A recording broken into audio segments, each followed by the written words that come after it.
वह एक समूह की पर्यवेक्षक है जो हमेशा चाहती है कि लोग उसका सम्मान करें। जब भाई बहन उससे समस्याओं का समाधान चाहते हैं तो वह समझने का नाटक करती है।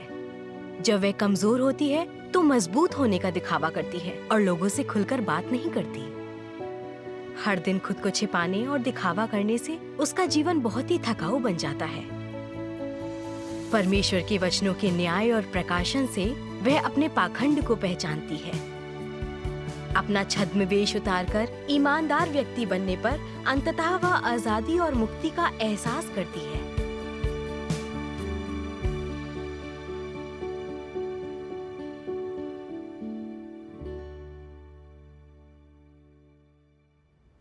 जब मैंने नवागतों के सिंचन कार्य की निगरानी शुरू की तो बहन झांग सभाओं में सिद्धांत की बात करती और खुद को ऊंचा उठाकर दिखावा करती, और काम में बहुत सी समस्याएं हल ना हो पाती। मैंने अगुवाओं को बहन झांग के व्यवहार की सूचना दी। स्थिति की जांच पड़ताल के बाद अगुवाओं ने तय किया कि वो पर्यवेक्षक बनने योग्य नहीं है। उसके बाद मैंने भी समूह के कुछ अनुपयुक्त लोगों का तबादला कर दिया और काम में समस्याओं के हल के लिए भाई बहनों के साथ संगति की।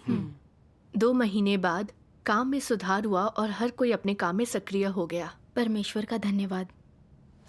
अगुवाओं ने पत्र लिखकर बताया कि हमारे नवागतों के सिंचन कार्य में सुधार हुआ है। मेरी साथी बहनों ने भी कहा कि मैं काम में अच्छी हूँ और भाई बहनों की व्यावहारिक समस्याएं हल कर सकती हूँ। जब उन्हें परेशानी होती तो वे मुझसे पूछने आती। अगुवाओं से अपने काम की पुष्टि और साथियों से सम्मान और प्रशंसा पाकर मैं फूली ना समाई। मैंने सोचा शायद मुझ में सत्य की कुछ वास्तविकताएं हैं और मैं थोड़ा बहुत व्यवहारिक कार्य कर सकती हूँ। धीरे धीरे मैं खुद पर गर्व करने लगी। मैंने सोचा पर्यवेक्षक और अपने साथियों की अगुवा होने के नाते मुझे समस्याएं सुलझाने में बेहतर होना चाहिए। उस समय मैं एक समूह के काम के लिए जिम्मेदार थी। मैं समस्याएं और विचलन दूर करने के लिए सदस्यों से मिलकर संगति करती और काम में उल्लेखनीय सुधार होने में देर नहीं लगती। लेकिन मेरे साथियों की निगरानी वाले समूहों में कोई खास सुधार नहीं हुआ, खासकर बहन ली की निगरानी वाले समूह में, जहां सदस्यों में सहयोग की कमी के कारण समस्याएं अनसुलझी रहती। परेशान होकर बहन ली ने मुझसे पूछा, तुम उनके साथ कैसे संगति करती हो, कैसे अच्छे परिणाम हासिल करती हो? मैंने विस्तार से अपनी कार्यशैली समझाई। मैंने बात खत्म की तो मुझे एक अहंकारी स्वभाव वाला भाई याद आया जो किसी से सहयोग नहीं करता था। मैं इस मुद्दे को हल नहीं कर पाई तो मुझे सबसे सलाह और संगति करना जरूरी लगा। लेकिन फिर सोचा मैं समूह की अगुवा और सबके लिए एक आदर्श हूं। अगर मैंने कहा कि मैं कुछ समस्याएं हल नहीं कर पा रही तो बहनें मेरे बारे में क्या सोचेंगी? अभी अभी तो मैं इतना बोल रही थी, फिर मैं समस्याएं कैसे नहीं सुलझा सकती? वे मुझे हिकारत से नहीं देखेंगी? आखिरकार मेरी इस मुद्दे को उठाने की हिम्मत नहीं हुई।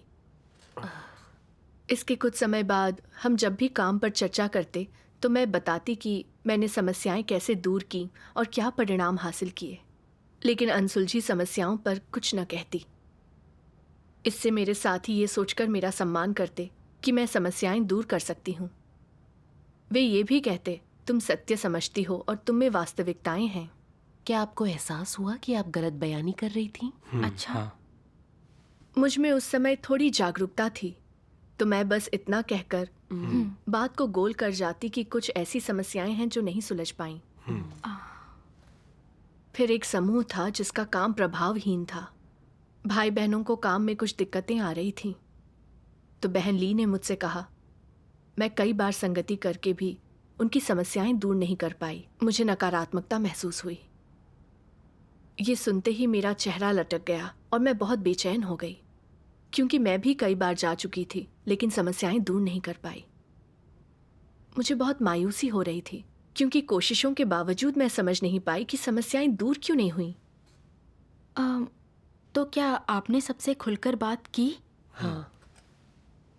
मैं अपनी स्थिति पर खुलकर बोलना चाहती थी, लेकिन बहन ली को नकारात्मक देख मैंने सोचा अगर मैं अपनी मुश्किलों पर खुलकर बोलूंगी तो शायद नकारात्मकता और फैल जाए। इसके अलावा मैं समूह अगुवा थी। समस्याएं आने पर बिना नकारात्मक हुए मुझे हौसला और संयम रखना था। तभी बहन ली ने पूछ लिया, ऐसी समस्याएं आने पर मैं कैसे अनुभव करूं? मुझे समझ नहीं आया क्या जवाब दूं। मेरे पास न मार्ग था और पता नहीं था संगति कैसे करूं। लेकिन अच्छी छवि बनाए रखने के लिए मैंने अपना दिल कड़ा करके कह दिया। ऐसी मुश्किलों में हमें परमेश्वर पर भरोसा करना पड़ता है। नूह के लिए जहाज बनाना मुश्किल था, पर उसने इसे परमेश्वर के भरोसे किया। हमें भी परेशानियों का सामना करना चाहिए। फिर मैंने उन दिक्कतों की बात की जिनका सामना मैं कर चुकी थी, और कैसे मैंने अगुवाई कर कठिनाइयों पर काबू पाया, अच्छे परिणाम पाए। ये तो खोखला सिद्धांत है। बिल्कुल। कुछ नासमझ बहनों ने इस अनुभव के लिए मेरी प्रशंसा भी की, लेकिन मैं बिल्कुल खुश नहीं थी। हम अभी भी हाल की कठिनाइयां दूर नहीं कर पाए थे। तो क्या मैं अपनी बातों से लोगों को बेवकूफ नहीं बना रही थी? लेकिन मैंने खुद को दिलासा दिया। समूह अगुआ के नाते मैं और कर ही क्या सकती थी। मुझे हर हाल में डटे रहना है। न चाहते हुए भी मैंने कह दिया, ये समस्या मुझ पर छोड़ दो।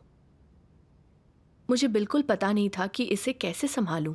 लगा जैसे मैं किसी पहाड़ के नीचे दबी हूं। लेकिन मैंने बहनों से खुलकर संगति करने का साहस नहीं दिखाया।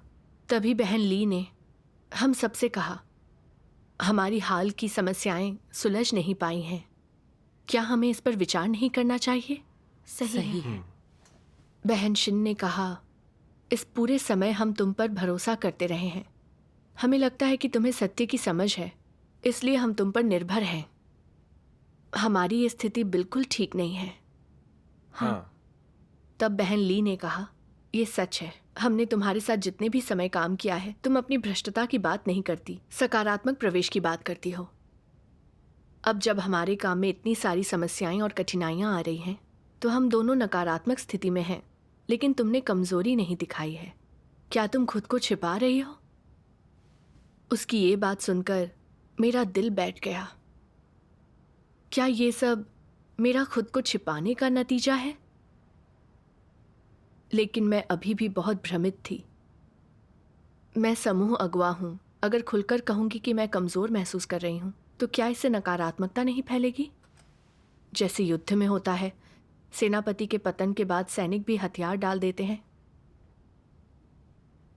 लेकिन फिर मैंने सोचा, चूंकि मेरे साथी मेरा आदर करते हैं और मैं ही उन्हें अपने सामने लाई थी, तो मेरे मार्ग में अवश्य कोई समस्या होगी।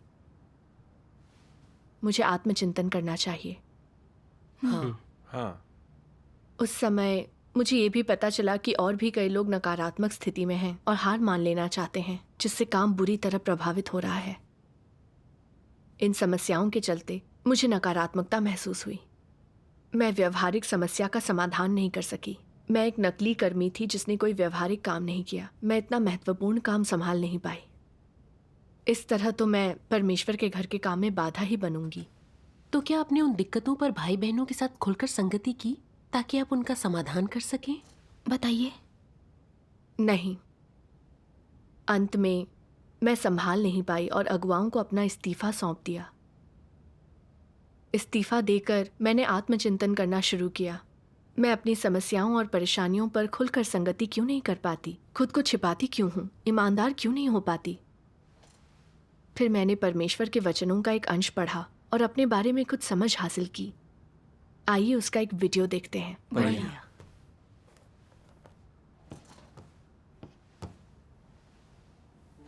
सर्वशक्तिमान परमेश्वर कहते हैं, क्या तुम लोग जानते हो कि फरीसी वास्तव में कौन हैं?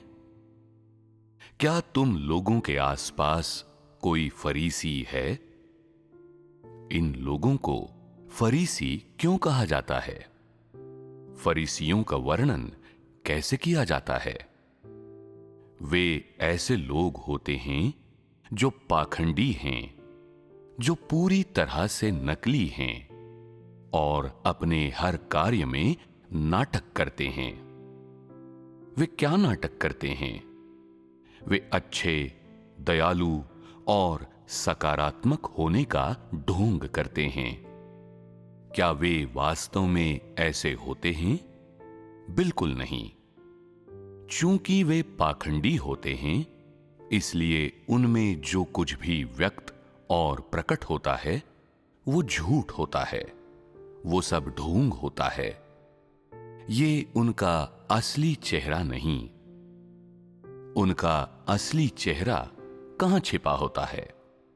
वो उनके दिल की गहराई में छिपा होता है। दूसरे उसे कभी नहीं देख सकते। बाहर सब नाटक होता है, सब नकली होता है, लेकिन वे केवल लोगों को मूर्ख बना सकते हैं। वे परमेश्वर को मूर्ख नहीं बना सकते। अगर लोग सत्य का अनुसरण नहीं करते, अगर वे परमेश्वर के वचनों का अभ्यास और अनुभव नहीं करते, तो वे वास्तव में सत्य नहीं समझ सकते।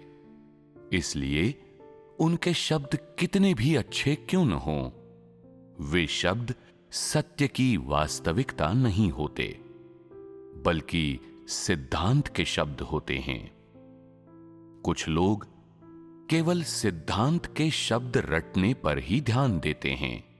जो भी उच्चतम उपदेश देता है, वे उसकी नकल करते हैं, जिसके परिणाम स्वरूप कुछ ही वर्षों में उनका सिद्धांत का पाठ निरंतर उच्च होता जाता है और वे बहुत से लोगों द्वारा सराहे और पूजे जाते हैं, जिसके बाद वे खुद को छद्मावरण द्वारा छिपाने लगते हैं, अपनी कथनी करनी पर बहुत ध्यान देते हैं और स्वयं को खास तौर पर पवित्र और आध्यात्मिक दिखाते हैं।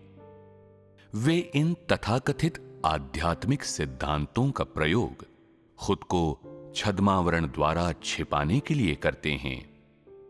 वे जहां भी जाते हैं, बस इन्हीं चीजों के बारे में बात करते हैं। ऊपर से आकर्षक लगने वाली चीजें, जो लोगों की धारणाओं के अनुकूल होती हैं, लेकिन जिनमें सत्य की कोई वास्तविकता नहीं होती। और इन चीजों का प्रचार करके, जो लोगों की धारणाओं और रुचियों के अनुरूप होती हैं, वे बहुत लोगों को धोखा देते हैं। दूसरों को ऐसे लोग बहुत ही धर्मपरायण और विनम्र लगते हैं, लेकिन वास्तव में यह नकली होता है। वे सहिष्णु, धैर्यवान और प्रेमपूर्ण लगते हैं, परंतु ये सब वास्तव में ढोंग होता है।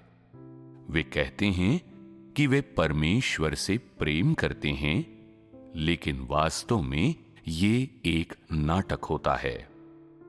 दूसरे लोग ऐसे लोगों को पवित्र समझते हैं, लेकिन असल में ये झूठ होता है।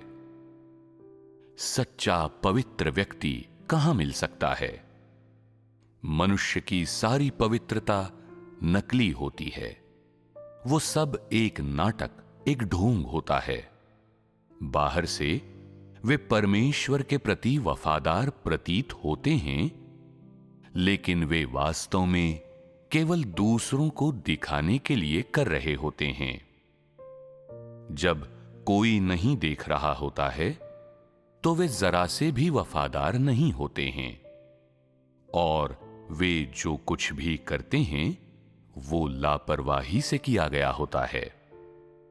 सतही तौर पर वे खुद को परमेश्वर के लिए खपाते हैं, और उन्होंने अपने परिवारों और अपनी आजीविकाओं को छोड़ दिया है।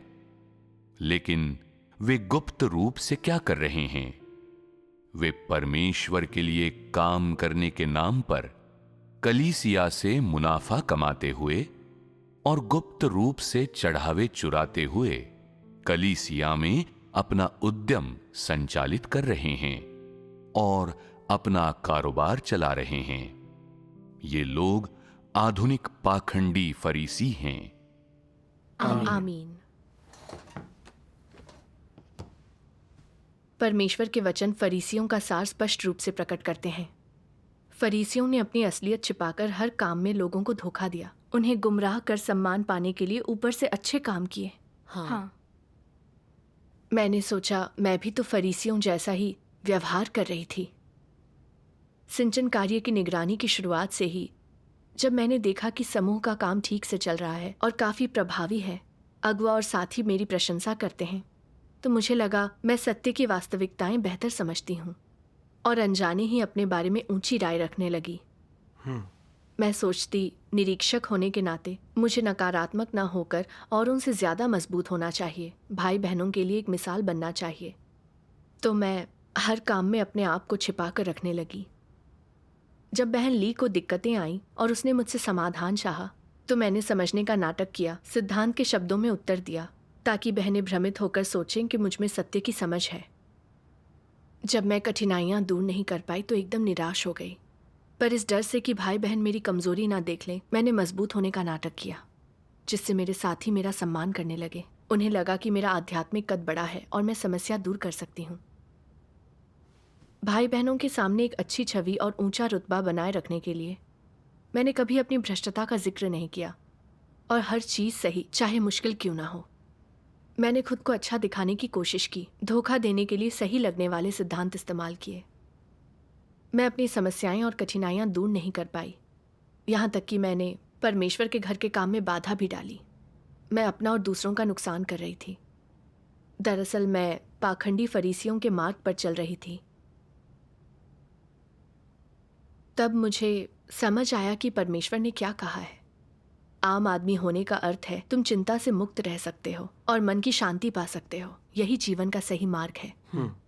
अगर तुम उत्कृष्ट बनना चाहते हो, बाकी सबसे बेहतर, तुम खुद को भेड़ियों के हवाले कर रहे हो, खुद को कीमा बनाने की मशीन में डाल रहे हो और अपना जीवन कठिन बना रहे हो। आमीन। परमेश्वर के वचन कितने वास्तविक हैं। वरिष्ठों से हमेशा सम्मान पाने की इच्छा रखना, शैतान के हाथों में खेलना और पीड़ा में जीना है। हाँ। प्रसिद्धि और पद त्याग कर ईमानदार, साधारण और विनम्र बनने का लक्ष्य रखकर ही हम आज़ादी और उन्मुक्तता से आचरण कर सकते हैं, शांति और सुरक्षा महसूस कर सकते हैं। हाँ। मैंने भी ये अनुभव किया है। अगर हम भाई बहनों को अपनी कमजोरियां और कठिनाइयां बता सकें और खुद को ना छिपाएं, तो जीवन इतना थकाऊ नहीं होता। हाँ, हम खुलकर संगति करके बहुत कुछ पा सकते हैं। समझ ना आने वाली समस्याएं समझ आने लगती हैं, और अगर हमारे काम में विचलन हो तो उनका पता लगाकर चीजें बदल सकते हैं। हाँ। आत्मचिंतन से मुझे ये भी एहसास हुआ कि मेरा दृष्टिकोण गलत था। मुझे लगा अपनी कमजोरियों और मुश्किलों पर खुलकर बोलना नकारात्मकता फैलाना है, इसलिए मैं खुल नहीं पाई। दरअसल मुझे पता ही नहीं था कि खुलने और नकारात्मकता फैलाने में क्या अंतर है। मेरी अवधारणाएं गड़बड़ थीं। मैंने खाने पीने के लिए परमेश्वर के वचनों के प्रासंगिक भाग खोजे। मैं पढ़कर सुनाती हूँ। ठीक है। सबसे पहले देखो कि नकारात्मकता का भाव दिखाने को कैसे समझा और पहचाना जाए। लोगों की नकारात्मकता को कैसे भांपे, उनकी कौन सी टिप्पणियों और अभिव्यक्तियों से नकारात्मकता का भाव दिखता है। सबसे पहले तो लोगों में जो नकारात्मकता का भाव दिखता है वो सकारात्मक नहीं होता। ये एक विपरीत चीज होती है जो सत्य को खंडित करती है, एक ऐसी चीज जो उनके भ्रष्ट स्वभाव से पनपती है। भ्रष्ट स्वभाव के कारण सत्य का अभ्यास और परमेश्वर का आज्ञा पालन कठिन हो जाता है, और इन कठिनाइयों के कारण लोगों में नकारात्मक विचार और दूसरी नकारात्मक चीज़ें उजागर होने लगती हैं। ये चीज़ें सत्य के अभ्यास की उनकी कोशिश के संदर्भ में पनपती हैं।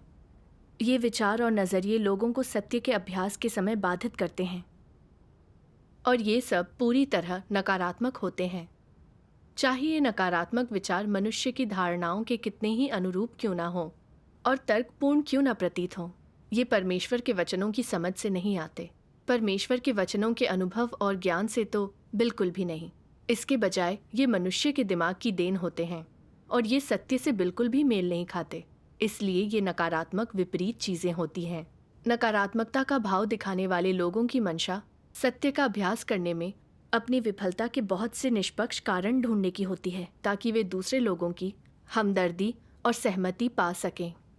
भिन्न हदों तक ये लोगों के सत्य का अभ्यास करने की प्रेरणा को प्रभावित करता है, और बहुत से लोगों को सत्य का अभ्यास करने से रोक भी सकता है।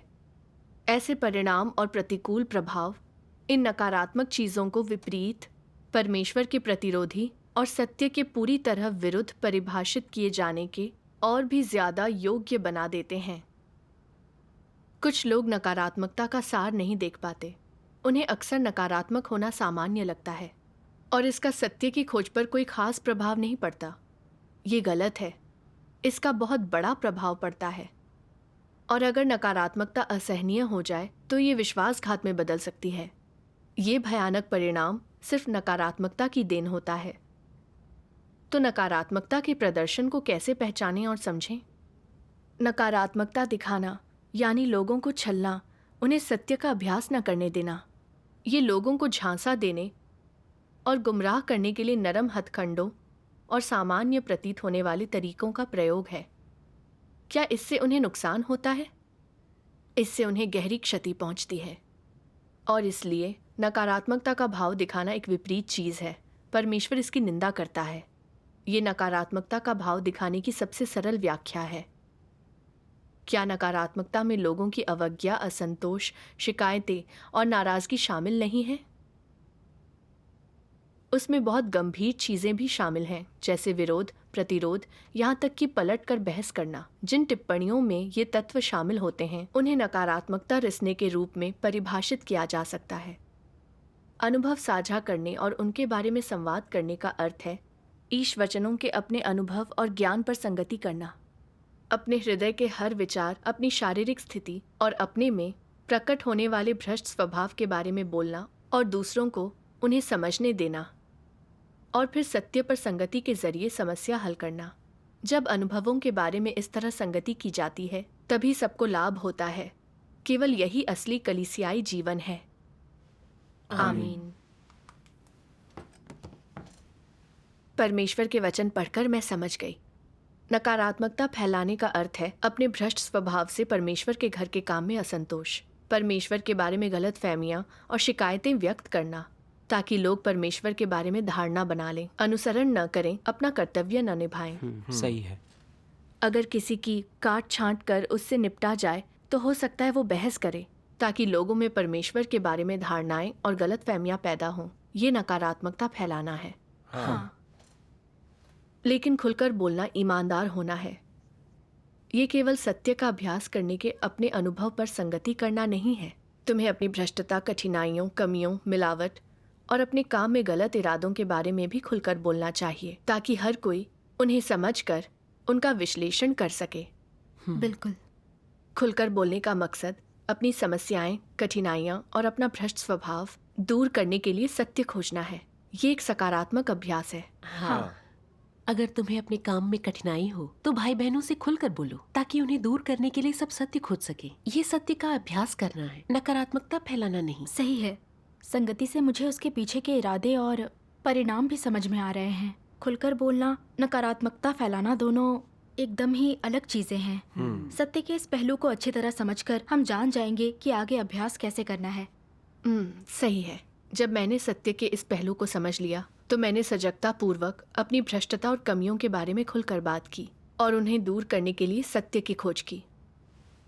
धीरे धीरे मेरी स्थिति सुधरने लगी और मेरा काम भी अधिक प्रभावी हो गया। परमेश्वर का धन्यवाद। फिर मेरे अगुवाओं ने देखा कि मैंने थोड़ा आत्मज्ञान पाकर पश्चाताप किया है, तो उन्होंने पूछा कि क्या मैं सिंचन निरीक्षक का काम जारी रख सकती हूँ। मैं भावुक हो गई। मैंने सोचा भी नहीं था कि मुझे ये कार्य फिर से करने का मौका मिलेगा। हाँ। हाँ। मैंने परमेश्वर के अनुग्रह को सराहा और जिम्मेदारियां निभाई। आमीन। उसके बाद मैं ईमानदार होने के बारे में और अधिक आश्वस्त हो गई और खुलकर बोलना उतना मुश्किल नहीं लगा। कुछ समय बाद बहन शिन ने मुझसे कहा, मुझे लगता है कि अब तुम थोड़ी बदल गई हो। ये अच्छा है कि इस तरह खुलकर सत्य का अभ्यास कर रही हो। परमेश्वर का धन्यवाद। उसकी ये बात सुनकर मुझे बहुत खुशी हुई और लगा कि आखिरकार मुझ में बदलाव आ रहा है। लेकिन अच्छा समय हमेशा नहीं रहता। जल्दी ही मेरी समस्या ने फिर सिर उठा लिया। एक सभा के अंत में मैंने लोगों से पूछा कि क्या उनके कोई प्रश्न हैं। एक बहन ने कहा कि उसे हाल ही में अपने काम में परेशानी हुई और पता नहीं क्या करे, इसलिए वो मेरी मदद चाहती है। मुझे तुरंत कोई अच्छा उपाय नहीं सूझा, तो मैंने सभी के विचार पूछे। एक भाई ने एक उपाय सुझाया जिससे सभी सहमत हो गए और मैं भी समझ गई। बहन ने खुश होकर कहा, आपका समाधान अच्छा है, ये मुझे क्यों नहीं सूझा। मैं कहना चाहती थी, मुझे भी ये समाधान नहीं सूझा। लेकिन फिर मैंने सोचा, मैं निरीक्षक हूँ। अगर मैं ऐसा कहूँगी तो लोग मेरे बारे में क्या सोचेंगे? कहीं वे ये तो नहीं कहेंगे कि मैं समस्याएं सुलझाने में भाई बहनों जितनी अच्छी नहीं हूँ? तो भाई द्वारा सुझाए गए समाधान का श्रेय लेते हुए मैंने उसमें कुछ और ब्यौरा जोड़ दिया। मेरी संगति के बाद बहन ने कहा, अब मेरे पास भी एक मार्ग है। ये सुनकर मुझे थोड़ा अपराध बोध हुआ। मैंने सोचा, क्या मैं लोगों को धोखा नहीं दे रही? मैं फिर से खुद को क्यों छिपा रही हूं? मैंने आत्मचिंतन शुरू किया और अपनी स्थिति से संबंधित परमेश्वर के कुछ वचन खाए पिए। मैं पढ़कर सुनाती हूँ। ठीक है। जब लोग मुखौटा लगाए रहते हैं, हमेशा खुद को अच्छा दिखाते हैं जिससे दूसरे उनके बारे में अच्छी राय रखें और अपने दोष और अपनी कमियां नहीं देख पाते, जब वे लोगों के सामने अपना सर्वोत्तम पक्ष प्रस्तुत करते हैं, तो ये किस प्रकार का स्वभाव है? ये अहंकार है, कपट है, पाखंड है। ये शैतान का स्वभाव है। ये एक दुष्ट स्वभाव है। शैतानी शासन के सदस्यों को लें, वे पर्दे के पीछे कितना भी लड़ें, झगड़ें या हत्या करें, किसी को भी इसकी शिकायत करने या उजागर करने की अनुमति नहीं होती। वे डरते हैं कि लोग उनका राक्षसी चेहरा देख लेंगे और वे इसे छिपाने का प्रयास करते हैं। सार्वजनिक रूप से वे ये कहते हुए खुद को पाक साफ दिखाने की पूरी कोशिश करते हैं कि वे लोगों से कितना प्यार करते हैं, वे कितने महान, गौरवशाली और सही हैं। ये शैतान की प्रकृति है। शैतान की प्रकृति की मुख्य विशेषता धोखाधड़ी और छल है। और इस धोखाधड़ी और छल का उद्देश्य क्या होता है? लोगों की आंखों में धूल झोंकना, लोगों को अपना सार और असली रंग न देखने देना और अपने शासन को दीर्घकालिक बनाने का उद्देश्य हासिल करना। शैतान लोगों को एक झूठी छवि देकर उन्हें धोखा देने, ठगने और मूर्ख बनाने के लिए हर तरह के तरीके इस्तेमाल करता है। यहाँ तक कि वो लोगों को श्रद्धा और भय का अनुभव कराने के लिए डराने धमकाने का उपयोग करता है, जिसका लक्ष्य उनसे शैतान के आगे समर्पण करवाकर उसकी आराधना करवाना है। यही शैतान को प्रसन्न करता है। ये लोगों को जीतने के लिए परमेश्वर के साथ प्रतिस्पर्धा करने में उसका लक्ष्य भी है। तो जब तुम लोग अन्य लोगों के बीच हैसियत और प्रतिष्ठा के लिए लड़ते हो, तो तुम किसके लिए लड़ते हो? क्या ये वाकई प्रसिद्धि के लिए होता है? नहीं, तुम वास्तव में उन लाभों के लिए लड़ते हो जो तुम्हें प्रसिद्धि से मिलते हैं। जो लोग कभी खुलकर नहीं बोलते, जो हमेशा चीज़ों को छिपाते हैं, ईमानदार होने का दिखावा करते हैं, दूसरों से आदर चाहते हैं, जो उन्हें खुद को समझने नहीं देते और उनसे अपनी प्रशंसा करवाना चाहते हैं, क्या वे लोग मूर्ख नहीं हैं? ऐसे लोग बड़े मूर्ख होते हैं। देर सबेर इंसान की सच्चाई सामने आ ही जाती है। अपने आचरण में वे किस रास्ते पर चलते हैं? फरीसियों के रास्ते पर।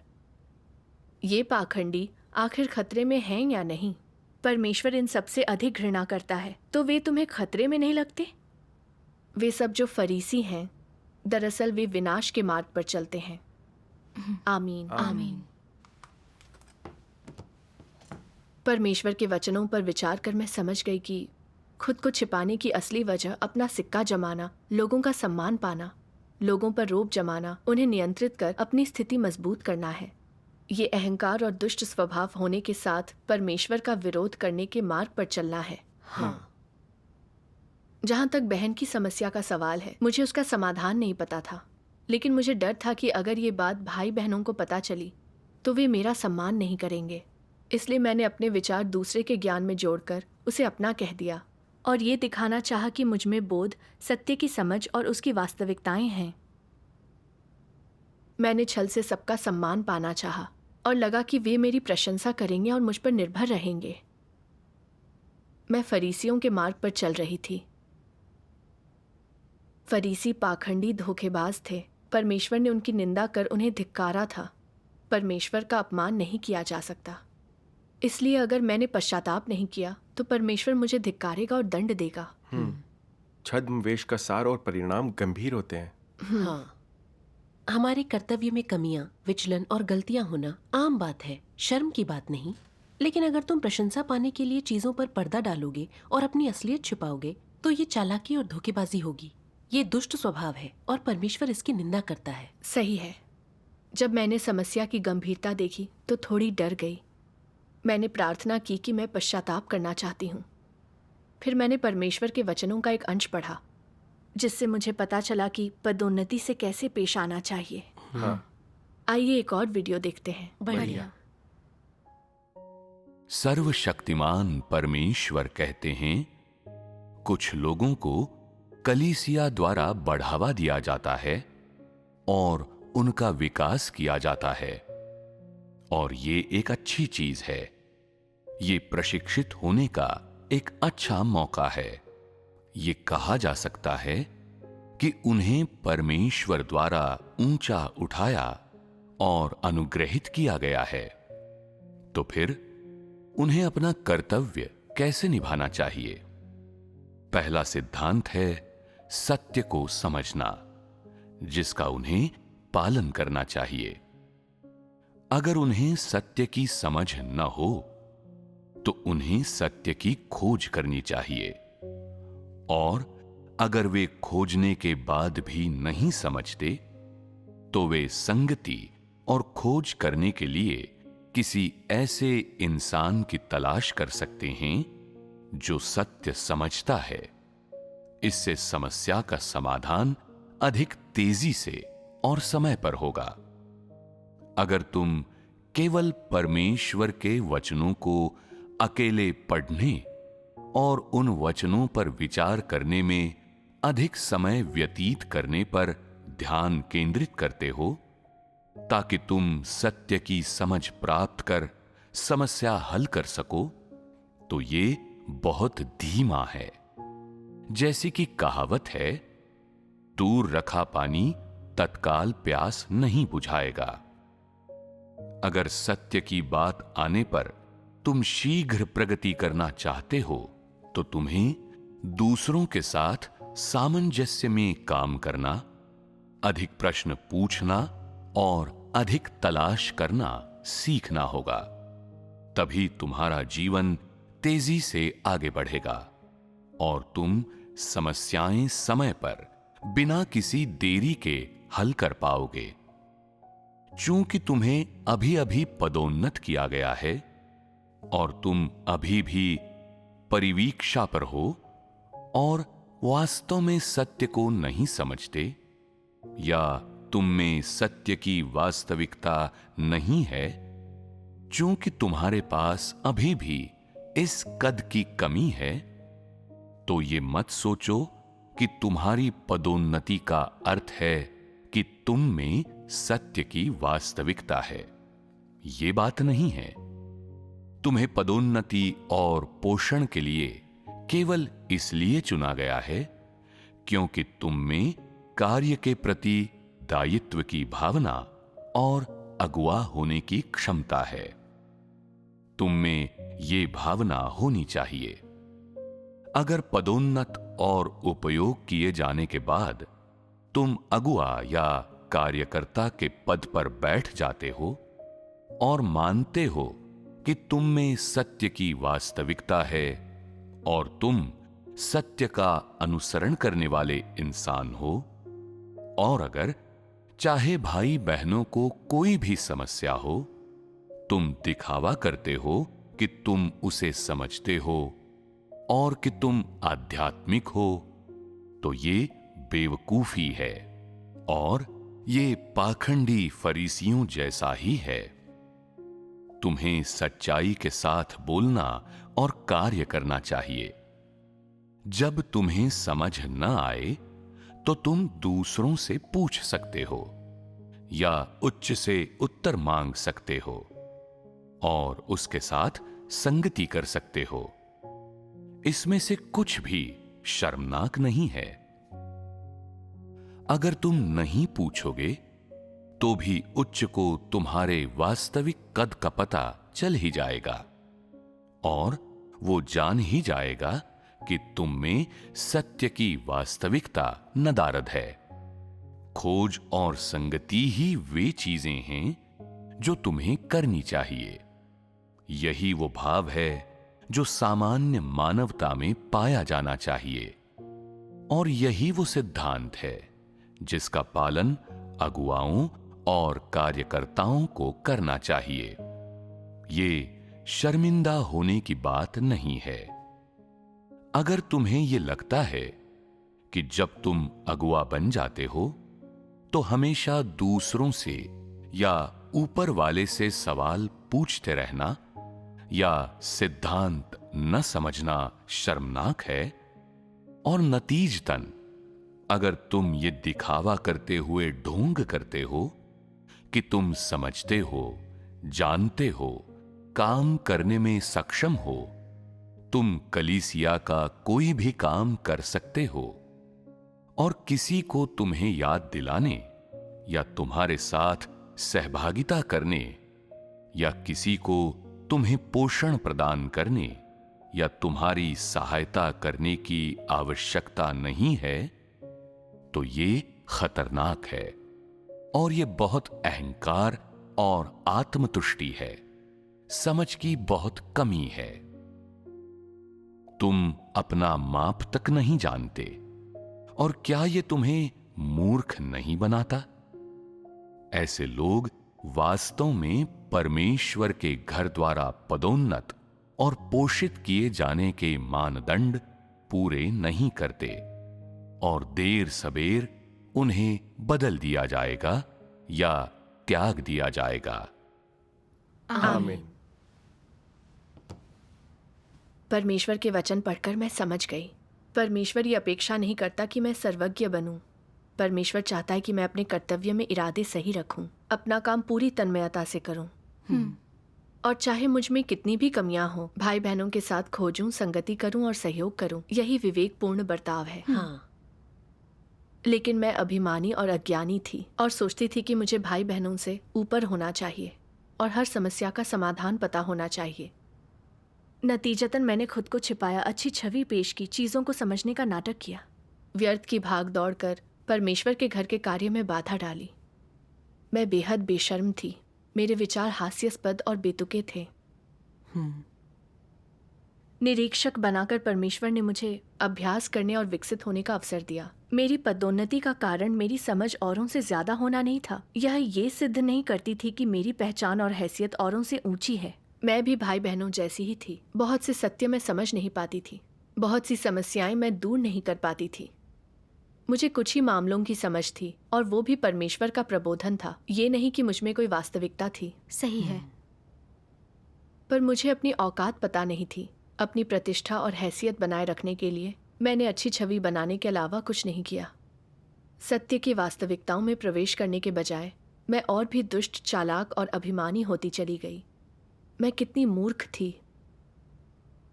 ये एहसास होने पर मैंने कसम खाई कि अपनी असलियत छिपाकर अब मैं और मूर्ख नहीं बनूंगी। मुझे ईमानदार बनकर अपनी जिम्मेदारियां और कर्तव्य निभाने हैं। आमीन। आमीन। कुछ दिनों बाद जब हम काम की चर्चा कर रहे थे तो बहन शिन ने कहा कि उसने एक नवागत को प्रगति करते हुए देखा। मैंने जल्दी से कहा, उसका सिंचन मैं ही कर रही हूँ। ये कहते हुए मुझे लगा, क्या मैं दिखावा नहीं कर रही? मुझे खुलकर खुद को उजागर करना चाहिए। लेकिन फिर सोचा, ये लज्जाजनक हो जाएगा। बहन शिन कहीं मुझे विवेक शून्य ना समझ ले, ये ना सोच ले कि कुछ अच्छा करते ही मैं दिखावा करती हूँ। मुझे लगा मैं फिर से अपनी असलियत छिपा रही हूँ। मैंने परमेश्वर से मार्गदर्शन की प्रार्थना की ताकि अपना अहम त्याग सकूं। मैंने खुलकर बोलने का साहस जुटाया और कहा कि मैंने खुद को ऊंचा उठाने के लिए ये बात कही है। बहन शिन ने कहा, तुम्हारे बोलते ही हम समझ गए थे। तुम्हारा खुलकर बोलना बताता है कि तुम ईमानदार बनने का अभ्यास कर रही हो। बिल्कुल।